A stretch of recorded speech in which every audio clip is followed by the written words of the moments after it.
DPP PKS pada sore hari itu mengeluarkan surat dan menyatakan surat itu menyatakan surat dukungan kepada kita itu tidak berlaku dan yang berlaku ada surat dukungan yang sebelumnya. Ini cerita administrasinya. Oke. Ya, cerita administrasinya. Nah, cerita politiknya Berarti gagalnya dua pasangan calon dan Masraya itu salah satunya adalah adanya dalam tanda kutip intervensi dari banyak pihak ya, termasuk dari kekuasaan. Dari kekuasaan. Kota kosong ini berpotensi sangat menang, kecuali dilakukan lagi politik barbar. Seperti mereka mengambil partai politik kemarin, saya anggap itu barbar. Nah, barbar di sini apa model barbarnya? Bisa jadi barbar dengan money politik. Nah, jadi kotak kosong ini adalah bentuk perlawanan terhadap kesemena-menaan partai. Berarti Merdeka.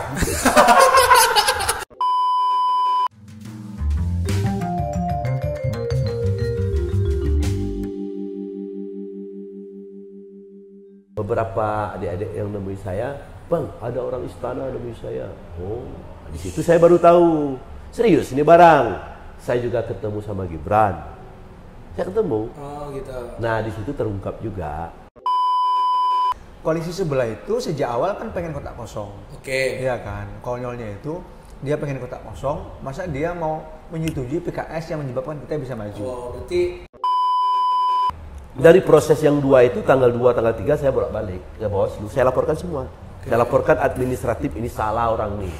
Saya laporkan pidana ini salah orang nih. Saya laporkan etik ini salah orang ini. Nah, kemudian saya buat juga permohonan sengketa. Di administrasi kita menang. Keluarlah putusan. ya. Di pidana kita menang. Oke. Ini orang kalau saya lanjutkan penjara sudah ini. Assalamualaikum warahmatullahi taala wabarakatuh. Lanjut part 2 dari episode kemarin yang bahas soal fenomena kotak kosong Pilkada Damastraya. Lanjut, Bang. Buat teman-teman yang belum nonton episode selanjutnya, silahkan nonton dulu. Linknya ada di deskripsi di bawah. Jadi saya tambahkan dong. Oke. Poin yang penting yang terlewatkan dek. Oke. Kenapa kemudian kita bisa daftar? Nah, itu problem sebenarnya kan problem juknis. Oke. Bahwa tadi dukungan PKS itu dapat persetujuan dari koalisi sebelah. Nah, betul. RDP antara DPR dengan KPU dan Bawaslu itu akhirnya kan KPU mengeluarkan surat edaran yang mengatakan bahwa tarik dukungan itu tidak perlu persetujuan, tapi cukup surat pemberitahuan. Oh. Nah, dengan itulah kemudian pasangan agronomi itu bisa mendaftar tanggal 13 itu. Berarti bukan persetujuan tapi surat pemberitahuan Cukup aja. Pemberitahuan. Oh, berarti ada miskom juga di sana. Enggak, Bukan ini miskom. kebijakan. Oh, Kebijakan KPU. Oke. Kebijakan KPU. Jadi Enggak, Bang, karena kan yang beredar di media yang masyarakat tahu kan nggak dapat persetujuan, bukan pemberitahuan tadi. nah, jadi gini. Oke. Pendaftaran pasangan perpanjangan ini yang mencabut itu awalnya di Juknis mengatakan mesti ada surat persetujuan dari koalisi sebelumnya. Hal itu di RDP diganti melalui surat dinas KPU RI diganti tidak perlu membuat kesepakatan di koalisi sebelumnya, cukup yang mencabut itu membuat surat pemberitahuan saja. Nah, itu yang berubah. Oke, siap. Nah, setelah kita dapatkan itu, maka dilakukanlah perpanjangan pendaftaran tanggal 13 dan 14. Mendaftar kita di tanggal 13. Selesai itu dari pagi kita mendaftar, tapi memang kita umumkan siang, tapi kita lakukan proses pendaftaran pagi. Iya, betul. Selesailah proses pendaftaran itu. Apa selesainya itu? Pertama kita diterima pendaftarannya, kemudian dapat tanda terima dinyatakan lengkap. Satu lagi kita dibuatkan surat rekomendasi untuk cek kesehatan tanggal 17 September. Oke. Nah, artinya udah selesai ini barang. Ya, betul. Nah, pada tanggal 14 karena PKS ini teridentifikasi dua dukungan, pasangan sebelumnya juga di sini sebelumnya, peraturan KPU mengharuskan mereka melakukan verifikasi ke DPP Partai PKS. Mereka tak pagi itu berangkat tanggal 14, sampailah ke Jakarta. Di Jakarta ketemu dengan DPP PKS. DPP PKS pada sore hari itu mengeluarkan surat dan menyatakan surat itu menyatakan surat dukungan kepada kita itu tidak berlaku dan yang berlaku ada surat dukungan yang sebelumnya. Ini cerita administrasinya. Oke. Ya, cerita administrasinya. Nah, cerita politiknya itu kan cukup banyak beredar di Tempo itu. Cerita di bawah mejanya lah cerita ya. di bawah mejanya. Tempo ini kan, saya percaya Tempo kan. Oke. Tempo itu menceritakan satu, bahwa di sini ada jenderal yang terlibat katanya kan. Pak mau sampaikan jenderal bagaimana? Nah, itu yang saya bilang tadi, keinginan untuk ini juga memakai kekuasaan, memakai uang dan kekuasaan. Jenderal Polri dan bintang tertinggi di Republik Indonesia ini. Kata Tempo itu seperti itu. Dia berkomunikasi dengan Partai Nasdem, saya dengar betul itu yang dengan Nasdem.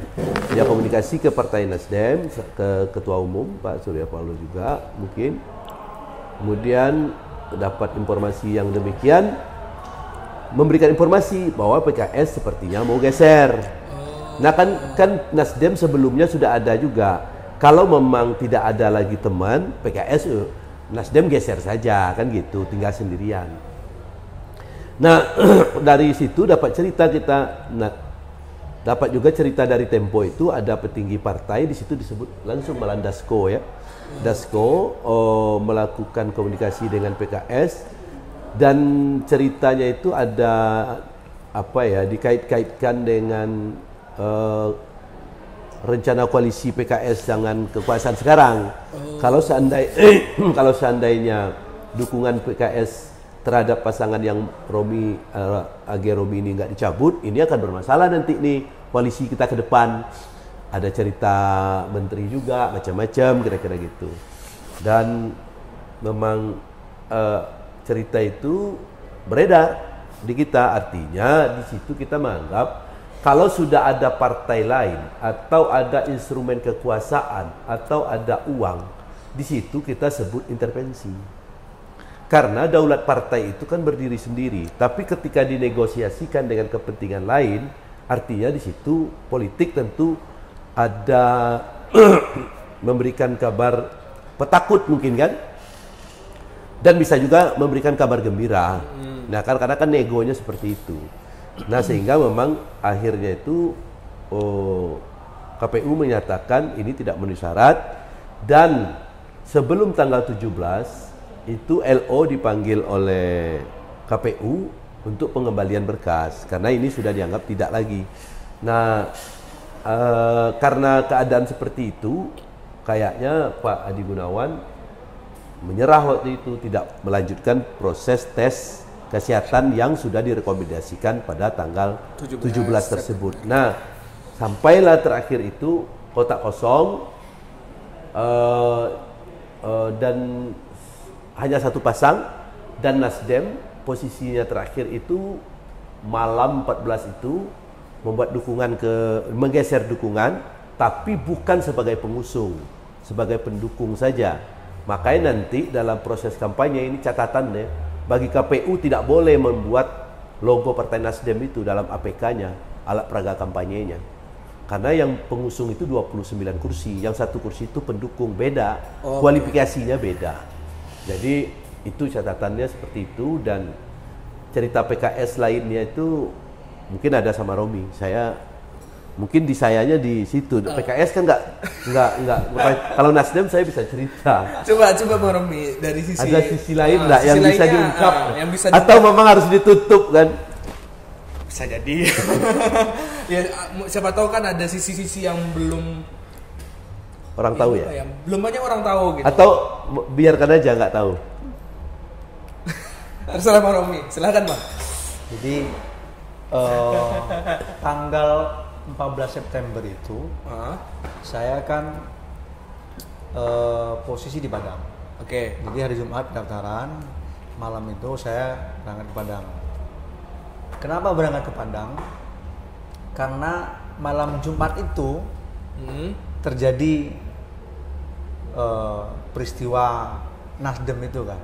Oke. Nah, Nasdem ada intervensi dari salah satu jenderal itu. PKS ya? Nah, malam Jumatnya Informasi ke Nasdem. ke Nasdem. Nah, artinya Nasdem yang sedang dioperasi. Makanya waktu itu saya berasumsi kalau Nasdem dioperasi, harusnya PKS juga. Betul karena koalisi. Ya, koalisi. Akhirnya saya pulang ke Padang ingin menemui petinggi DPP PKS Sumbar. Ingin memberikan dukungan moral. Oke. Moral kalau Nasdem ini sempat di operasi, PKS jangan sampai lepas. Jadi tolonglah kawal bareng-bareng dengan teman-teman DPP. Ketemulah sama Bapak Rahmat Saleh ini kan. Oh, Pak Rahmat Saleh. Di PKS. Setelah saya sampaikan situasinya, karena mungkin informasi yang sampai ke dia itu mungkin juga agak berat, berceritalah beliau ini seperti persis sampaikan oleh Abang Dong, bahwa tidak hanya Nasdem, PKS pun juga. Nah, asumsi kita, khawatir kita sejak awal sebelum itu ternyata tervalidasi. Berceritalah beliau. Berarti gagalnya dua pasangan calon Damasraya itu salah satunya adalah adanya dalam tanda kutip intervensi dari banyak pihak ya, termasuk dari kekuasaan. Dari kekuasaan itu orangnya banyak loh. Oke. Nah, ini kan udah clear Bang. Ya, harus legowo lah istilahnya. Ya udahlah satu. Kalau sekarang sudah legowo, kalau kemarin agak berat. Oke, setelah sekarang apa nih yang Bang Romi dan rekan-rekan lainnya lakukan gitu setelah ya ibaratnya udah lepas lah sekarang gitu, apa yang dilakukan? Ya tentu sekarang posisinya itu kan calon tunggal ya. Oke, betul. Calon tunggal itu konsekuensinya ada kotak kosong kan? Kosong. Nah, kotak kosong itu kan di awal-awal itu kan juga jadi agak simpang siur beritanya. Kotak kosong ini posisi hukumnya apa? Apakah nanti kalau nyoblos ada kotaknya, apakah boleh dikampanyekan atau bagaimana? Oke. Nah, karena itu tentu menjadi situasi yang menakutkan juga bagi masyarakat, terutama masyarakat yang menganggap bahwa calon tunggal ini anti demokrasi lah.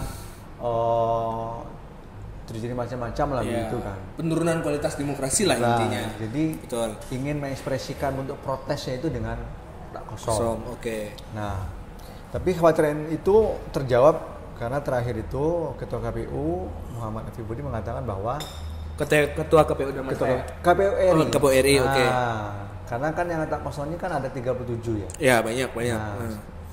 Jadi untuk menjawab itu bahwa kotak kosong itu sah, dilindungi oleh undang-undang, bahkan pemilih itu diizinkan untuk mengkampanyekan. Oh, pantas Bang Bandung kemarin itu. Nah, kalau misalkan ternyata kotak kosong yang menang, gimana skenarionya Bang? Jadi ini gini, kotak kosong ini kan pilihan juga. Oke, betul. Sekarang pun juga ada. Ya bahkan kita memilih untuk tidak memilih pun itu pilihan juga. Okay. Bahkan sekarang ada gugatan ke MK untuk DKI untuk menyediakan kotak kosong juga, itu kan pilihan juga. Ada sekarang sedang berjalan. Okay. Jadi kalau menang kotak kosong, awalnya itu kan maka diulang pilkada 5 tahun berikutnya. Awalnya, kemudian berdasarkan rapat RDP lagi, akhirnya diganti di setahun setelah pilkada ini. Jadi diulang pilkadanya. Oh, kalau dulu kan masalah ditunjuk dari pusat ya? Nah, belum. Jadi itu satu. Yang pertama bahwa pilkada diulang setahun setelah pilkada ini. Itu satu. Okay. Yang kedua, kepemimpinan daerah bagaimana? Nah, kepemimpinan daerah itu biasanya kan ditunjuk PJ. Iya, betul. Nah, berdasarkan putusan MK PUU nomor 12 tahun 2024, gugatan dari 12 kepala daerah termasuk Herman Sapar, yang pengacara itu rombongan Febri Diansa, Donald Faris dari Temis kantor hukumnya ya. Jadi putusan itu mengatakan bahwa satu, kan menghindari adanya PJ. Ada 270 yang pilkada tahun 2019 gitu ya, diperpanjang lah. masa jabatannya sampai terpilih pemimpin yang baru. Nah, berikutnya itu kecuali ya, ada pengecualian kalau ada PSU gitu ya terhadap hasil pilkada 2020 kan kalau berhenti dia pilkada 2020 diangkat kan 2024 dia berhenti 4 tahun kekuasaannya. Kecuali ada PSU, ada pemilihan ulang, pemilihan suara ulang dan lainnya. Artinya apa? Dari kecuali itu khusus di Damasraya itu maka terjadi itu apa? Kepemimpinan sekarang dilanjutkan oleh Sultan Rizka sampai akhir. Akhirnya Sultan Rizka bisa genap menjadi 5 tahun. Kenapa? Karena putusan MK itu digugat menghindari adanya PJ. Nah, ini memang baru. Maka kalau orang sekarang mengatakan ini ada PJ, itu masih membaca undang-undang. Yang harus dibaca itu sekarang bukan undang-undang lagi. Yang harus dibaca adalah putusan MK terhadap undang-undang tersebut gitu. Nah, ini yang harus clear. Jadi dilanjutkan oleh Sultan Rizka karena memang secara normalnya Sultan Rizka itu berakhir 2025. Iya, 5 tahun kan karena pilkada 2020. 20 gitu. Normalnya dia memang berakhir dan itu Februari kalau nggak salah, tanggal 26 Januari atau 26 Februari 2026 itu akhir masa jabatannya. Nah, tidak mungkin ada PJ karena memang kekuasaan di Damasraya itu memang secara nyata pemilihannya itu belum cukup 5 tahun kan gitu. Nah, tuh yang kedua. Jadi yang pertama tadi akan dipilih ulang, awalnya 5 tahun jadi 1 tahun. Awalnya di undang-undang itu ada PJ atas putusan MK itu bisa dilanjutkan kira-kira gitu. Nah, yang berikutnya itu apa? Dulu putusan ini yang kalah ini tidak boleh lagi ikut serta. Nah, cuman belakangan ada keputusan perubahan juga. Saya nggak tahu perubahan itu di MK atau di mana ya. Tapi perubahan itu yang calon itu tetap bisa mencalonkan. Nah, jadi kalau menang kotak kosong, kembali ke pertanyaan itu tadi, apa yang terjadi? Ya kita pilkada ulang. Dan konfigurasinya bisa berubah. Dan saya menengok kotak kosong ini apa ya? Karena masyarakat disuguhi harus ini seakan-akan seperti itu. Bahwa inilah yang terbaik, kira-kira tuh gitu jadinya lagi dipaksakan gitu. Masa yang terbaik yang ini gitu kan? Pertama, orang tidak mengenal daerah. Misalnya Rino, saya suruh jadi bupati di Jambi. Kemudian saya bilang Rino ini baik nih, sekolahnya tinggi nih, hebat nih, saya bilangkan. Mantap ini, saya paksa ini. Apa perasaan orang di sana? Ini sisi emosionalnya. Tidak mungkin orang yang tidak mengenal daerah itu tahu akan dia bangun. Yang mau dibangun di daerah ini bukan hanya bicara tentang fisik saja, tentang budayanya, tentang SDM-nya. Itu harus mengetahui betul tentang adat dan budaya di sana. Tuh. Yang berikutnya itu kita belum pernah ya mencoba, mungkin baik-baik saja ini. Di Bumi Minang ini kan kita belum pernah mencoba kepemimpinan perempuan. Betul, belum pernah. Nah, saya bukan ingin menolak perempuannya, saya ingin bicara tentang realitas politiknya. Kalau kotak kosong ini nanti seperti itu, yakin saya penolakan itu cukup tinggi. Dan kalau penolakan ini tinggi dan potensi kotak kosong untuk menang itu saya pikir cukup ada. Menurut Bang Pandong masih ada resistance dari masyarakat kita sendiri ya untuk dalam tanda kutip pemimpin yang bukan laki-laki gitu. Nah, saya ada gitu-gitu. Saya kan menyatakan gitu. Orang merasa tersinggung bahwa ini satu pemimpin, kan dialah yang bisa memimpin. Kemudian kan psikologi politiknya seperti itu. Ditambah lagi suasana waktu pendaftaran yang calon kemarin merasa dizolimi. Saya ingin mengatakan poinnya gini. Kotak kosong ini berpotensi berpotensi menang kecuali dilakukan lagi politik barbar. Seperti mereka mengambil partai politik kemarin, saya anggap itu barbar. Nah, barbar di sini apa model barbarnya? Bisa jadi barbar dengan money politik. Ya kan? Mereka bayar semuanya, mereka bully sana sini. Kemarin ada juga yang beredar di media sosial menyelamatkan Toko Damasraya dari ancaman, intimidasi dan teror. Karena indikasi itu ada. Ada toko-toko yang misalnya yang pengusaha, ada yang terkait hukum. Ini kan mainan-mainan yang selama ini kita dengar di media, mainan Mulyono kayak gitu kan. Nah, kita kan nggak tahu, tapi itu beredar di masyarakat. Dan apakah itu yang mereka lakukan? Mereka mau bayar semua orang gitu kan, karena uangnya sudah habis atau gimananya, atau melakukan politikal yang tracking tackling atau apa lagi lah ya. Yang saya katakan, kalau menang saya yakin mereka bisa melakukan hal-hal yang barbar berikutnya. Setelah dengan partai, mereka akan barbar lagi dengan para pemilih. Nah, ini sangat berpotensi seperti itu, sehingga menurut saya mesti ada gerakan untuk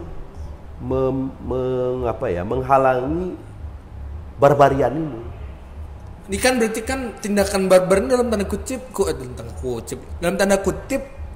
ini kan masih asumsi kan? Jadi sejauh gini, ini masih asumsi kan? Ya, jadi gini.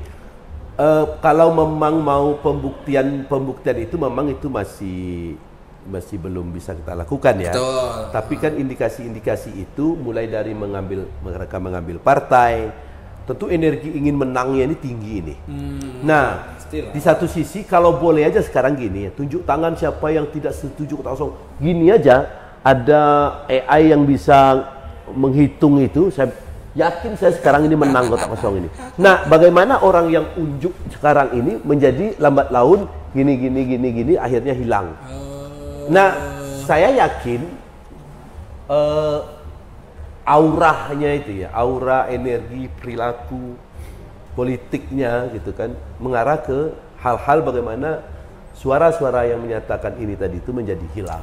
Nah, bagaimana caranya mereka ya, saya pikir kan di politik mereka kayaknya memberikan iming-iming, membujuk ya kabar gembira lainnya. Yang satu lagi bisa jadi memberi kabar petakut, ancaman, macam-macam lah yang terkait ada kepentingan gitu. Berarti kalau dari berdasarkan apa yang Bang Pandong sampaikan tadi, ini bahasa kalau di kuesioner survei nih, kalau misalkan pilkada dilaksanakan hari ini, besar kemungkinan kota kosong menang.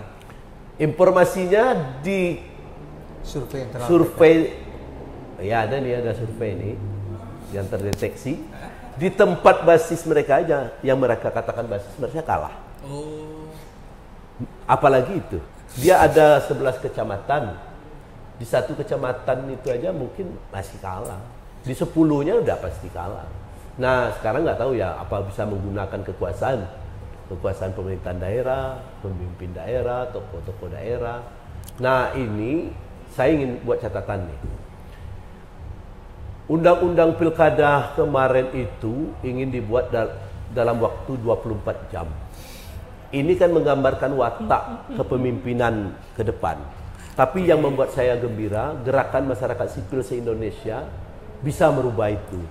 Jadi ini memang kalau masyarakat ingin melakukan perubahan yang signifikan, yakinlah bahwa dengan suara gerakan masyarakat sipil itu yang murni dari hati mereka bergerak, saya yakin perubahan itu bisa terjadi.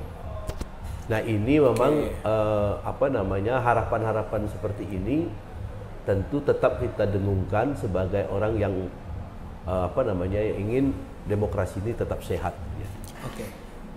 Terus tambahan poin catatan yang kedua. Jadi kita menganggap kasus calon tunggal ini bentuk semena-mena elit partai. Elit partai. Jadi kotak kosong ini bisa jadi menjadi bentuk perlawanan, bentuk penghukuman terhadap partai politik.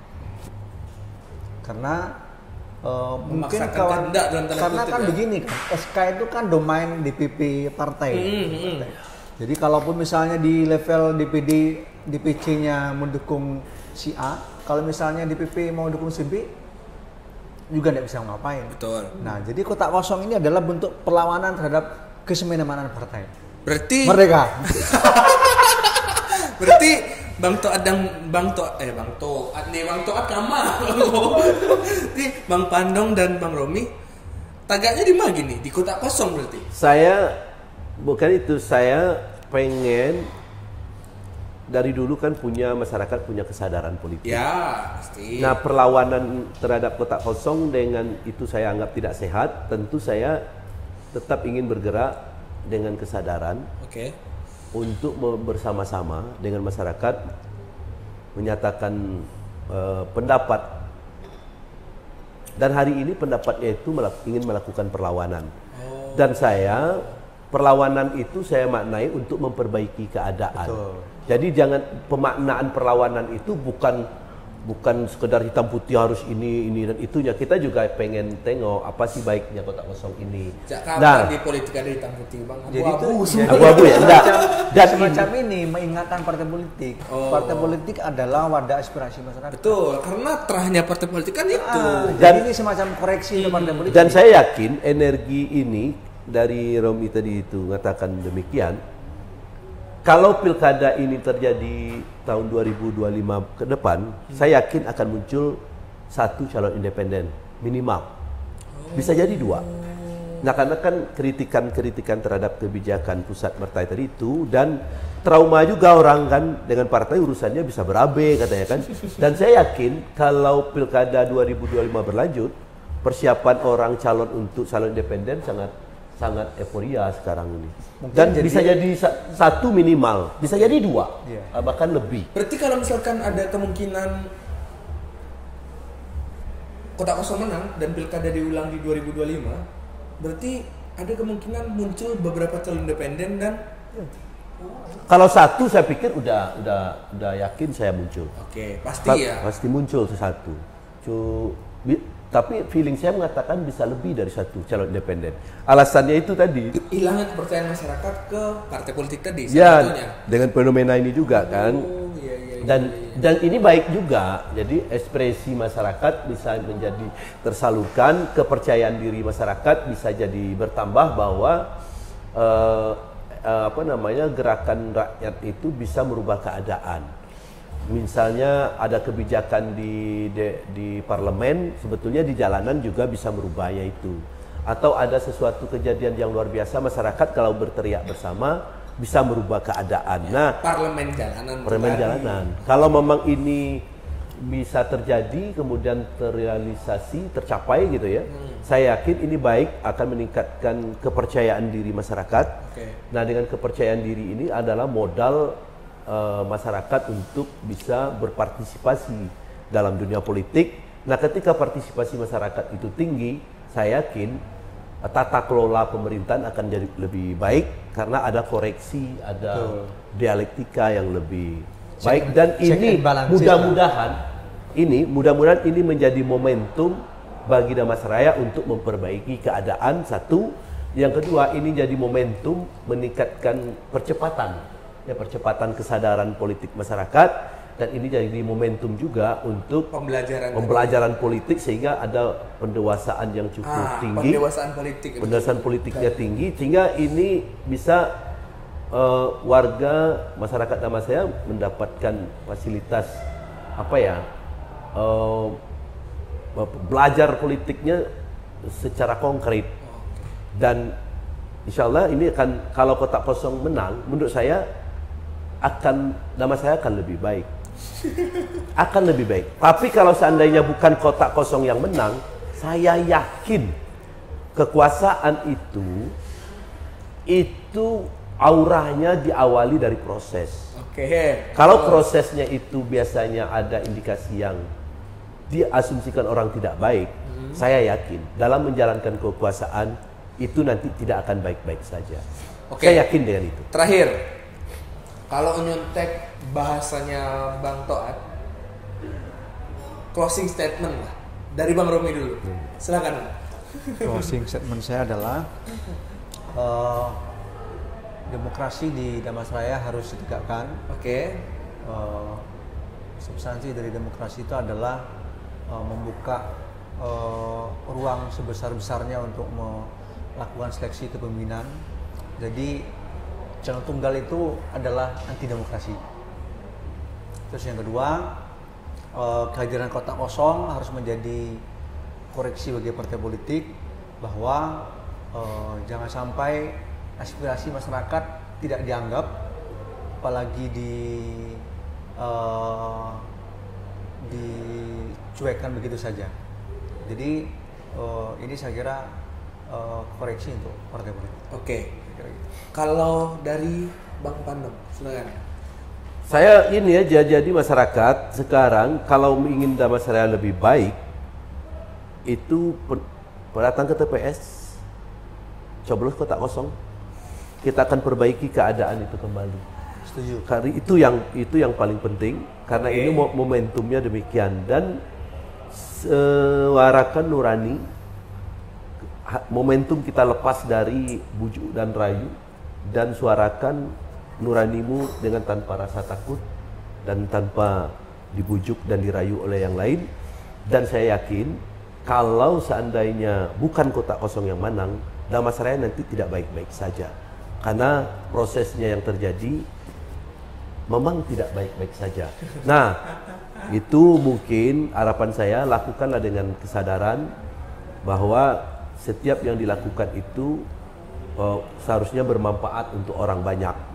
Saya yakin khairun nas ampauhum linnas, orang yang terbaik itu yang banyak manfaatnya untuk orang lain. Manfaat yang terbaik hari ini adalah apa? Dengan memenangkan gerakan kotak kosong, insya Allah akan lebih baik untuk Damastraya. Itu tadi dari Bang Pandong dan Bang Romi. Berarti yang bisa Rino simpulkan dari pembahasan panjang kita tadi selama hampir 1 jam, intinya adalah fenomena pilkada satu pasangan calon melawan kotak kosong Damastraya adalah momentum untuk pendewasaan politik masyarakat Damastraya. Sepakat? Sepakat. Oke, mungkin itu aja di episode kali ini untuk pembahasan soal fenomena pilkada Damastraya bersama Bang Romi dan Bang Pandong. Terima kasih Bang Romi, Bang Pandong. Siap. Udah meluangkan banyak waktunya. Jauh-jauh loh mereka dari Damastraya buat tampil di sini. Oke, mungkin itu dari saya. Salah kata mohon maaf. Billahi taufik wal hidayah. Wassalamualaikum warahmatullahi wabarakatuh. Peace out.